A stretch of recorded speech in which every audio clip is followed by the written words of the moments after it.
Dans cette séquence, nous allons traiter le fait générateur de la TVA. Le fait générateur est l'événement qui entraîne l'exigibilité de l'impôt ou de la taxe suite à la réalisation des conditions requises pour son paiement. Pour la TVA, le fait générateur est le moment qui donne naissance à sa récupération. Au Maroc, on distingue deux régimes du fait générateur. Le régime de droit commun, ce qu'on appelle aussi régime de l'encaissement, et le régime d'IBI, ce qu'on appelle aussi régime facturation, qui est un régime optionnel.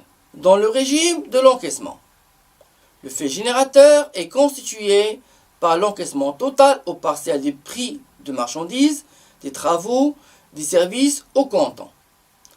En vertu de ce régime, la TVA facturée est calculée sur le montant effectivement encaissé. L'encaissement du fournisseur représente le décaissement du client et par conséquent, la TVA est récupérable au moment du règlement.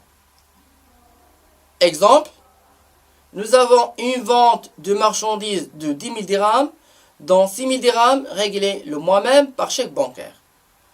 Donc, la TVA facturée sera calculée sur le montant encaissé qui est 6 000 dirhams. Et pour la TVA récupérable, et aussi sera calculée sur le montant réglé qui est 6 000 dirhams. Dans le régime du débit, le fait générateur intervient généralement au moment de la facturation. La TVA est constatée au moment de la facturation et donc la TVA facturée est calculée sur le montant total de la facture, qu'il soit encaissé ou non. La récupération de la TVA par le client dans ce régime doit se faire au moment du règlement, ça veut dire le moment de paiement ou au moment d'acceptation d'un effet de commerce.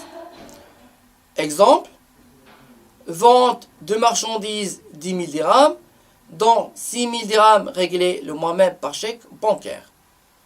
La TVA facturée sera calculée sur le montant de 10 000. La TVA récupérable est à constater au moment du règlement.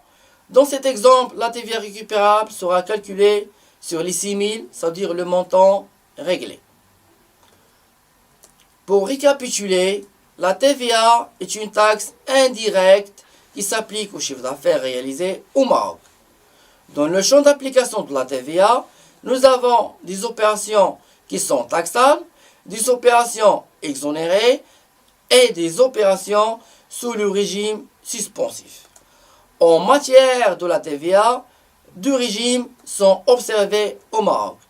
Le régime de l'encaissement et le régime du débit. Le mode de calcul et la comptabilisation de la TVA due feront l'objet de la prochaine séquence.